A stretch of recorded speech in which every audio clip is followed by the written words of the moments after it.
truck, pursued by police, plows through an intersection and right into a car, killing a mother and her two children. It happened around 7:30 this morning, just off of Interstate 40 in Cookeville. It shut down Willow Avenue for hours as police investigated. And that's where we find our Stassi Olmos, who is joining us live tonight with more on this horrific crash. Stassi. Well, the accident took place right behind me. We're told that the Tennessee Highway Patrol was chasing this truck with a 25-year-old in it from Monterey off of I-40 down into Cookeville here. While THP slowed down as they got into town, we're told by witnesses that the driver of the truck sped up. He was going 100 miles per hour. Some of them said even faster than that. And it was in this intersection that you're looking at now that it T-boned that mom and her two babies. Shaking like I don't know what to do. That could have been me, shouldn't have been me.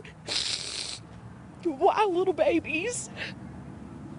Betty Ann Israel had just dropped her son off at school and was driving to work down Interstate Drive Tuesday morning. I went to get in the left turning lane and I looked up in my rear view and just saw this truck flying. He was coming on so fast, the last minute I whipped it back over into the lane to go straight. And the car in front of me did the same thing, and he swerved to the left to get around us and then swerved back to the right like he was going to go straight through, and she was coming through the intersection and just... It was 24-year-old Amanda Chapman and her sons, 4-year-old Alexton and 3-year-old Braden. Their father tells News 2 he was at home with their baby girl while Chapman drove the boys to school. None of them survived. Israel says if she could take back time, she would have never moved out of the way. If I could take their place, I wouldn't heartbeat. I would stay in that lane and I would take the hit.